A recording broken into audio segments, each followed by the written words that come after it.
Kenikmatan dunia itu sedikit. Kenikmatan dunia itu kecil. Walau pada hakikatnya banyak. Tapi dalam pandangannya kecil kenikmatan dunia ini. Karena pandangannya kecil kenikmatan dunia, maka yang dia ambil bahagian daripada dunia, kadar kebutuhannya. Tidak mengambil lebih. Ketika dia memandang perkara amalan akhirat, banyak perkara akhirat, banyak. Tapi dia merasa sangat sedikit yang telah dia lakukan. Fayatulubu, maka dia terus berusaha untuk memperbanyak amal akhirat. Artinya apa? Lebih fokus tujuannya akhirat daripada dunia.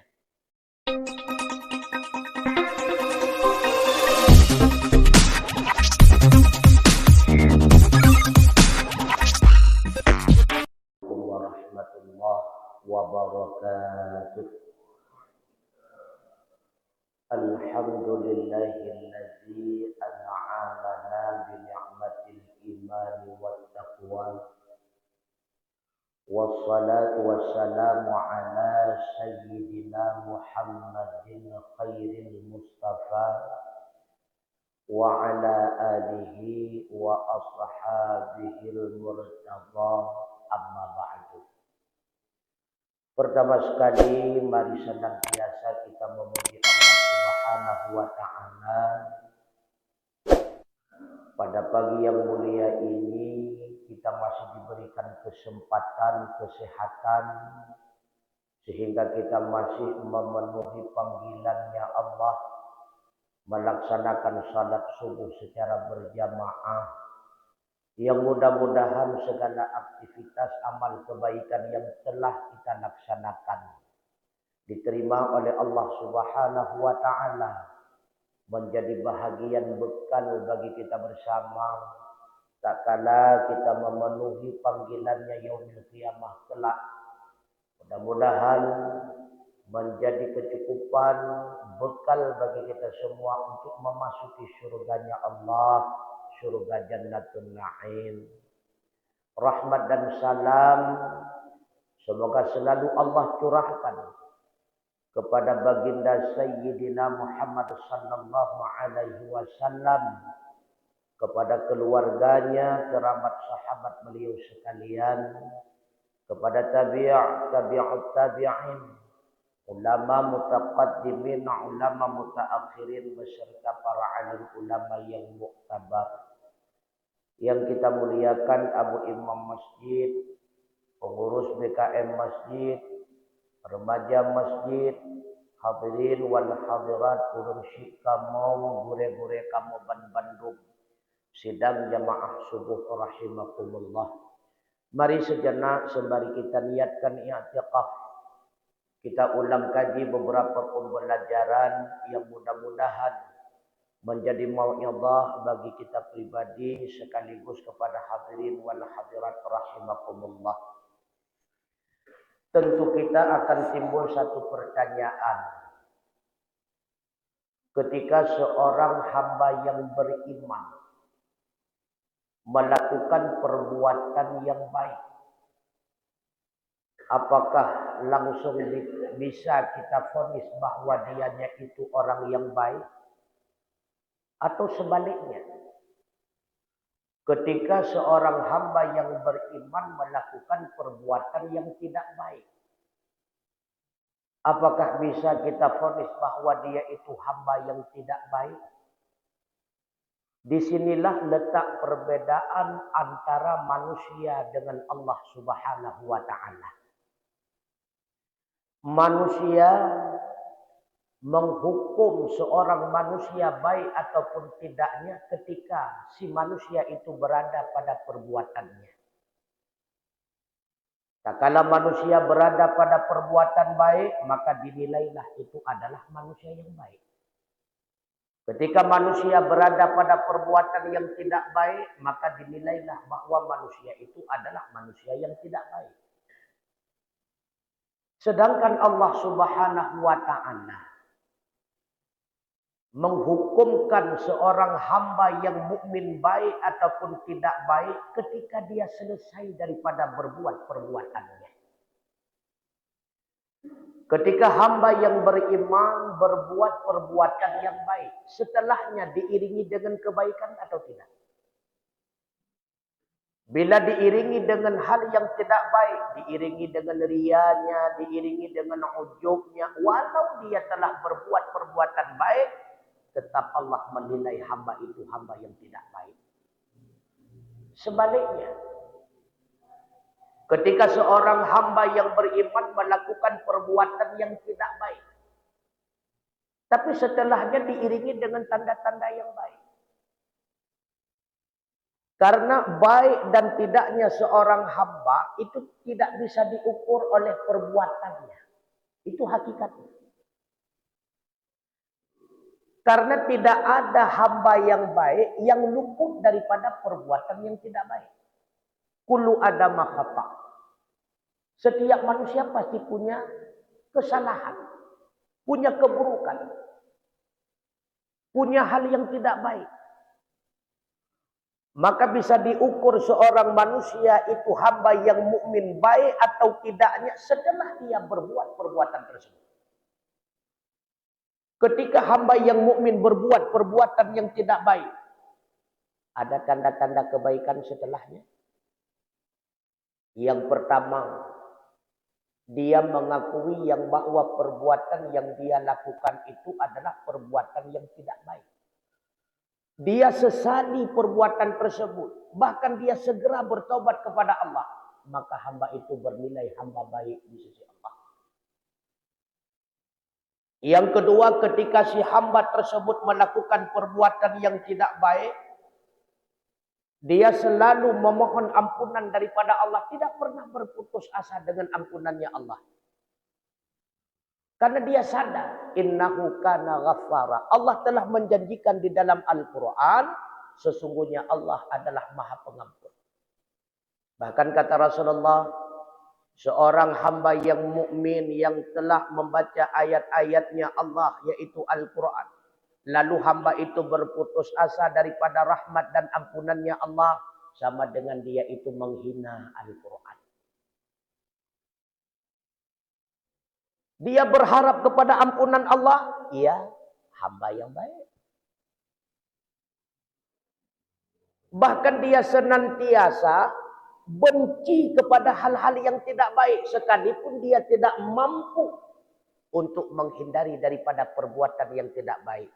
Maka hamba itu hamba yang baik. Bahkan dia senantiasa berusaha untuk lebih baik. Walaupun dianya itu terus jatuh di dalam perbuatan yang tidak baik, tetap dia itu bernilai hamba yang baik di hadapan Allah Subhanahu wa taala. Maka sidang jamaah sekalian, manusia baik bukan manusia tidak pernah berbuat salah. Tapi manusia yang baik adalah manusia yang sadar bahwa dianya itu selalu di dalam salah. Setelah salah dia menyesali atas kesalahannya. Segera dia bertobat kepada Allah agar diampuni kesalahannya. Maka timbul pertanyaan yang kedua. Ketika seorang hamba itu bertobat daripada kesalahannya, apakah seorang hamba bisa tahu taubatnya telah diterima oleh Allah ataupun belum? Rupanya pertanyaan tersebut pernah ditanyakan kepada ulama ahli hikmah. Saya kutip di dalam kitab Nasaihul Ibad, karangan daripada Syekh Nawawi Al-Bantani. Su'ila ba'dul hukama. Pernah ada yang menanyakan kepada ulama hukama. Makna ulama hukama, ulama yang selalu melakukan penelitian terhadap masalah-masalah agama. Ahli hikmah. Rupanya ulama tersebut ditanyakan, hal ya'riful abdu idza taba anna taubatahu qubilat amruddat. Adakah seorang hamba dapat memahami bahwa apabila dia telah bertaubat, taubatnya itu diterima atau tidak? Apakah hamba itu paham taubatnya telah diterima? Apakah hamba itu mengerti taubatnya ditolak? Qala. Ulama ahli hikmah itu menjawab, la uhkima fi dzalika. Tidak ada yang bisa menghukumi yang demikian. Tidak ada yang bisa memahami yang demikian. Cuma kata ulama ahli hikmah, walakinna lidzalika alamatun. Akan tetapi ada tanda-tandanya. Seorang hamba diterima atau tidaknya taubat oleh Allah Subhanahu wa taala itu ada tanda-tandanya. Semua Allah berikan tanda. Sebelum ujian ada tandanya, sebelum menghadapi kematian ada tandanya. Semua ada tandanya. Maka hamba Allah yang akan mendekati kematian Allah berikan tanda. Orang lain tidak paham, tapi dia itu paham merasakannya. Di antaranya kata Rasulullah, orang yang mendekati kematian berdenyut tali pusatnya. Hari selanjutnya berdenyut ubun-ubunnya. Hari selanjutnya berdenyut dahinya. Hari selanjutnya dia akan merasa dingin. Semua ada tanda-tandanya. Begitu pula seseorang yang telah melakukan taubat kepada Allah diterima atau tidak, itu pun ada tandanya. Apa tandanya? Yang pertama, seorang hamba itu telah diterima taubatnya oleh Allah Subhanahu wa taala, ayyara nafsahu ghaira ma'sumatin minal ma'siyah. Itu tanda pertama. Dia selalu sadar bahwa dirinya itu tidak maksum. Dirinya itu tidak luput daripada salah. Karena dia sadar yang demikian, maka dia tetap senantiasa siap sedia untuk terus bertobat kepada Allah Subhanahu wa taala. Sekalipun satu maksiat yang dia lakukan, tetapi terus dia bertobat. Sama seperti kejadian Syekh Khamash. Apa yang terjadi kepada Syekh Khamash? Beliau pernah diziarahi oleh keluarganya. Kemudian beliau membeli satu ikan. Makan bersama dengan saudaranya. Lalu siap makan. Beliau ambil segenggam tanah milik orang. Untuk beliau bersihkan tangannya.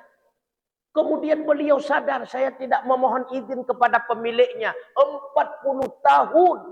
Khamash itu menangis karena menyesal atas perbuatannya. Sabuh regam tanah tunggu. Itanya pagi-pagi akan dalam pohon santai. Ya, kan. Khamash menyesal. Satu kesalahan yang beliau lakukan, menyesal, takut, khawatir. Kenapa? Karena Rasulullah pernah mengingatkan. Dosa dalam pandangan manusia bisa saja itu dianggap kecil. Tetapi dalam pandangan Allah belum tentu. Bisa saja itu dosa yang besar. Sebaliknya dalam pandangan manusia itu adalah dosa yang besar. Dalam pandangan Allah belum tentu. Mungkin itu dosa kecil. Artinya apa? Besar kecilnya maksiat, besar kecilnya dosa. Bukan pada taraf perbuatannya. Akan tetapi besar kecilnya dosa dikategorikan besar. Karena terus menerus dia melakukan dosa tanpa bertobat kepada Allah. Dengan dosa tersebut terjerumus dia di dalam azab neraka. Kecil dikategorikan dosa sebesar apapun bentuknya. Karena dosa tersebut diiringi dengan taubat. Kemudian dosa itu dihapus oleh Allah Subhanahu wa ta'ala. Kecil dalam pandangan Allah. Tanda yang kedua. Seorang hamba itu telah diterima taubat oleh Allah. Ayyara fi qalbihil farhu ba'idan minha. Wal hadnu hadiran indaha. Merasa senang di dalam hatinya, ba'idan minha, ketika jauh daripada dosa. Wahadnu, dan merasa di dalam hatinya gundah, gelisah. Hadiran minha, ketika dia itu dekat dengan maksiat. Ketika dia melihat maksiat, gundah hatinya, gelisah hatinya. Hari ini saya tidak berbuat salah. Bisa saja saya adalah orang yang menyaksikan orang lain yang berbuat salah. Apakah saya terhitung dalam orang yang berbuat salah? Ketika dia dekat dengan kesalahan, gundah hatinya, gelisah. Artinya apa? Dia tidak pernah senang terhadap perbuatan yang salah. Dia tidak pernah senang terhadap perbuatan maksiat. Itu pertanda hamba yang telah diterima taubat oleh Allah Subhanahu wa ta'ala.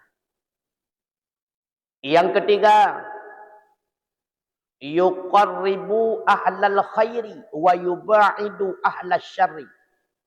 Dia selalu berusaha mendekatkan diri dengan ahli-ahli kebaikan, dengan ahli-ahli ibadah. Dia berusaha menjauhkan diri dengan ahli maksiat. Kenapa? Dikarenakan khaufan min wuqu'ihi fil maksiyah. Bukan karena menganggap orang lain remeh. Bukan karena menganggap orang lain hina. Tapi dia khawatir terhadap dirinya. Kalau seandainya saya berteman dengan ahli maksiat, bisa saya akan terjerumus kembali di dalam maksiat. Khawatir terhadap dirinya.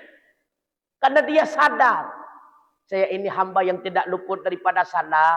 Bisa saja dengan berteman dengan ahli maksiat, saya akan kembali terjerumus di dalam perbuatan yang salah. Itu hamba yang telah diterima taubat oleh Allah. Tanda selanjutnya, ayyaral qalilu minad dunya katsiran wa yaral katsiru minal a'malil akhirah qalilan. Dia senantiasa memandang kenikmatan dunia itu sedikit. Kenikmatan dunia itu kecil. Walau pada hakikatnya banyak. Tapi dalam pandangannya kecil kenikmatan dunia ini. Karena pandangannya kecil kenikmatan dunia, maka yang dia ambil bahagian daripada dunia, kadar kebutuhannya. Tidak mengambil lebih. Ketika dia memandang perkara amalan akhirat, banyak perkara akhirat, banyak. Tapi dia merasa sangat sedikit yang telah dia lakukan. Fayatulubu, maka dia terus berusaha untuk memperbanyak amal akhirat. Artinya apa? Lebih fokus tujuannya akhirat daripada dunia. Itu tanda hamba yang telah diterima taubat oleh Allah Subhanahu wa taala. Bukan artinya dia meninggalkan dunia 100%. Yang mungkin dengku. Getanya mentau-tau dip dalam dunia tiban cara tenik kebah dunia. Udip dalam dunia mentang perle ke dunia dengku.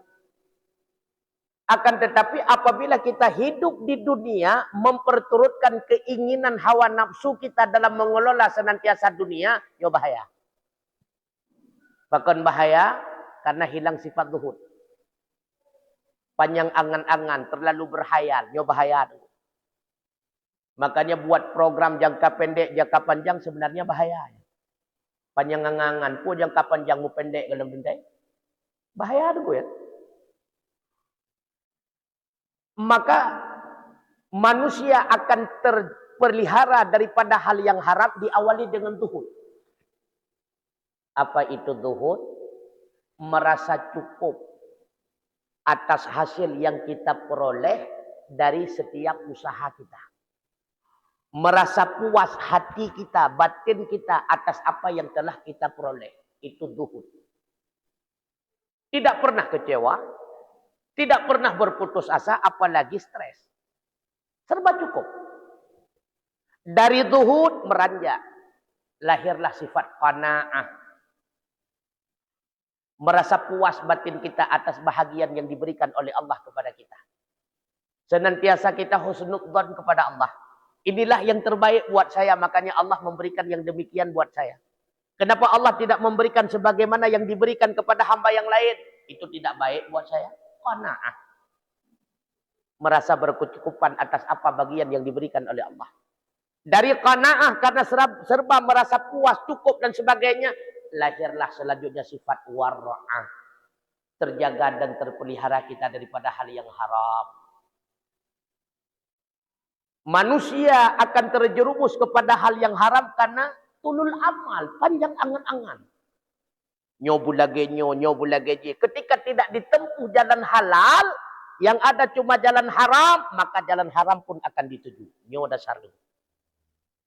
Arat halia hai lewat, payah temen sogok biju. Nah, inilah karena tulul amal, panjang angan-angan. Maka zuhud. Orang yang zuhud, orang yang qanaah, orang yang wara'ah, itulah tanda hamba yang telah diterima taubat oleh Allah Subhanahu wa taala. Selanjutnya, tanda hamba yang telah diterima taubat oleh Allah Subhanahu wa taala, ayyara qalbuhu mustaghilan bima khalian amma kafallahu minhu. Dia senantiasa memandang oleh hatinya, sibuk dalam setiap apa yang diperintahkan oleh Allah, khalian. Sunyi hati tersebut, amma kafalallahu minhu. Daripada tanggungan Allah Subhanahu wa ta'ala. Dia berbuat kebajikan bukan karena tujuan materi. Bukan. Kenapa salat duha? Agar mudah rezeki? Tidak. Tujuan saya salat duha hanya mendekatkan diri kepada Allah. Soal rezeki itu hak Allah. Wa ma min dabbatin fil ardi illa 'ala Allahi rizquha. Allah telah menjanjikan tidak ada satupun makhluk yang melata-lata melainkan Allah telah menanggung rezekinya. Itu hak Allah. Jadi ibadat tujuan kon untuk cari rezeki kon. Hatinya tidak pernah tergores tujuan yang demikian. Kenapa Anda berbuat kebajikan? Saya ingin takarrub kepada Allah. Itu tanda hamba yang telah diterima taubat oleh Allah Subhanahu wa taala. Kemudian ayyakuna hafizal lisan. Orang yang telah diterima taubat oleh Allah akan dijaga lisannya oleh Allah Ta'ala. Nyo yang paling bahaya. Apalagi nyo kata topil kadah. Degah-degah tu. Bahaya dan hadnya. Hafizul lisan. Bukan hal yang mudah. Lidah tak bertulang. Tak pernah kenal siapa tuannya. Ini cukup bahaya. Cukup bahaya lidahmu. Makanya Rasulullah mengingatkan. Inna aksaran nas dhunuban yaumal qiyamah. Aksaruhum kalaman fima la ya'nihi. Ini berdegar-degar. Apa kata Rasulullah? Sesungguhnya kebanyakan manusia banyak dosa pada hari kiamat. Kebanyakan mereka itu dari tutur katanya. Dari bahasanya. Dari ucapan-ucapannya. Yang sering dia sampaikan fima la ya'nihi. Pada perkara yang tidak pernah dia melihat. Ikut-ikutan pegah. Gop pegah A, kita nyopi A. Gop pegah B, kita nyopi B. Untuk tanuk pelemah bak gop. Lon kutu puwa kan hana kutu puwa. Ujung buat roh pegah tu yang hana puwa. Akhirnya putra inilah legop sapu watang itu puwa. Ya ni kan. Dia tegak-tegak kalam tak berlidah. Makanya apa kata Rasulullah? Jagalah lidahmu. Apabila bicaramu itu perak kata Sayyidina Ali. Maka ingat diammu adalah emas. Bahaya tetap lidah dukum dua. Fitnah, memfitnah, ngupat, mengupat. Nyo kamu lagi. Kamu lagi. Be'ruh tanyo nuku. Be'ruh tanyo. Jaga lidah. Kemudian orang yang telah diterima taubatnya oleh Allah Subhanahu wa ta'ala. Daimal fikrati fi azamatillah wa jannatihi wa narihi. Dia itu akan selalu tafakkur, mengingat pada keagungannya Allah, yaitu terhadap nikmat surganya Allah, terhadap azab nerakanya Allah. Tertumpu pikirannya tafakkur kepada hal yang demikian. Rindu kepada surganya Allah. Rindu berjumpa dengan Allah. Allah sang kekasihnya. Sudah lama dia berbuat mengabdi kepadanya. Kapan ya Allah aku berjumpa denganmu sebagaimana engkau kekasihku ya Allah. Rindu kepada nikmatnya surga. Takut dia terhadap azab neraka. Maka berbuat keburukan bukan karena diawasi oleh CCTV. Bukan. Bukan karena di depan manusia. Bukan. Tapi dia takut karena Allah maha melihat. Dia takut karena malaikat maha mencatat. Setiap waktu mencatat apa yang dia lakukan. Daimat tafakur. Berpikir. Nyom ya kucok. Nyom manfaat cuma tiat dalam dunia. Tapi mudarat. Tapi di akhirat. Tafakur. Itu tanda hamba yang telah diterima taubat oleh Allah. Karena sabda Rasulullah. Tafakuru fi azamillah. Wa jannatihi wa narihi sa'atan khairun. Min qiyamil laylah. Mengingat berfikir sesaat tentang keagungan Allah, tentang kenikmatan syurga, tentang azabnya neraka, itu jauh lebih baik daripada semalam suntuk kita berbuat salat sunnah tanpa tafakkur, tanpa berfikir apa-apa. Kita berzikir kalimah la ilaha illallah tapi tidak meresap di dalam batinnya. Kita dirikan malam dengan salat tahajud sunnah yang lainnya tapi tidak meresap dengan jiwa kita. Lebih baik kita duduk sejenak, tafakkur kita siapa saya. Untuk apa sebenarnya saya berada di dunia? Selanjutnya kemanakah diri saya? Diawali dengan bardah saya raudhatan min riyadil jannah ka atau hufratan min hufarin niran. Kemudian saya akan menghadapi hisab, mampukah saya melewatinya? Kemudian saya akan melewati siratal mustaqim, mampukah saya lewat siratal mustaqim? Kemudian Allah akan mempersilahkan saya kepada surga kah atau neraka? Tafakkur sejenak yang demikian jauh lebih baik daripada semalam suntuk kita dirikan dengan salat tahajud, zikir, baca Al-Quran dan sebagainya. Bahkan kata Rasulullah, orang yang telah diterima taubat oleh Allah Subhanahu wa taala, lazimal ghammi wan nadama. Selalu dia akan merasa sedih terhadap usia yang telah berlalu tidak bermanfaat, sia-sia dalam maksiat. Wan nadama, selalu menyesal, ya Allah kiranya usia itu mampu saya kembalikan ya Allah. Seolah-olah timbul daripada mulutnya, laita syababa ya'udu yauma. Kiranya masa mudaku dapat kembali suatu hari. Rasa penyesalan. Itulah hamba yang telah diterima taubat oleh Allah Subhanahu wa taala. Makanya kata seorang ulama sufi bernama Syekh Yahya bin Mu'ad. Beliau sering dijuluki dengan lautan kebaikan. Karena beliau adalah guru daripada para guru. Sering beliau itu menasihati seluruh guru-guru para ulama. Apa kata Syekh Yahya? Min a'zamil ightirari 'ala Allah indi. Sebahagian termasuk kepada penipuan yang besar. Artinya berbuat penipuan kepada Allah menurutku, kata beliau. Jadi rencana ingin menipu Allah. Tapi pada hakikatnya menipu diri sendiri. Karena yukhadi'unallaha walladzina amanu wa ma yakhda'una illa anfusahum wa ma yash'urun. Allah telah menjelaskan. Rencana mereka ingin menipu Allah, itulah perbuatan-perbuatan kaum munafikin. Nah, mereka ingin menipu Allah, ingin menipu orang yang beriman dengan menampakkan iman di hadapan manusia. Padahal wa ma yakhda'una illa anfusahum, tidak menipu Allah pada hakikatnya. Tidak menipu hamba yang mukmin. Mereka itu menipu diri sendiri. Wa ma yash'urun, cuma mereka tidak sadar. Begitu pula kata Imam Yahya, termasuk tipuan yang besar yang pada hakikatnya orang itu sedang menipu dirinya sendiri. Yang pertama, ketika kita berbuat at-tamadi fid dunubi ala raja'il afwi min ghairi nadamah. Nya tengah mepenget draw-draw. Dah buat yang mepenget draw-draw, berkekalan dalam dosa tetapi berharap ampunan daripada Allah taala tanpa ada penyesalan. Lihat apa buat maksiat, mudah-mudahan Allah gepemaaf. Kita yang legap namanya sal home hai pokoknya mudah-mudahan gepemaaf nyan mepenget draw-draw. Apalagi nak rencana hawalam singa. Yang tengah mepengut draw-draw tu. Yang kedua, tanda orang telah menipu dirinya sendiri. Wa tawaqqu'ul qarbi minallahi ta'ala bighairi ta'ah. Merasa dekat dengan Allah. Padahal tidak berbuat ketaatan. Ibadatan teputan, kebaikan tepuhana. Merasa dekat dengan Allah Ta'ala. Yang tengah mepengut draw-draw tu. Merasa dirinya itu bahwa puas dengan apa yang telah dia kerjakan hari ini karena dia merasa bahwa layak menjadi penghuni surga. Ibadat ahwat teta hante membak pagi surga. Yang tengah mempungut draw-draw degunya. Yang kamu pungut draw-draw. Tolong tanda orang menipu dirinya sendiri. Wantidharu dara'il jannati bi badrin nari.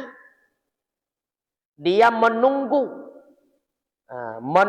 nikmat surga. Menanti nikmat surga tapi dengan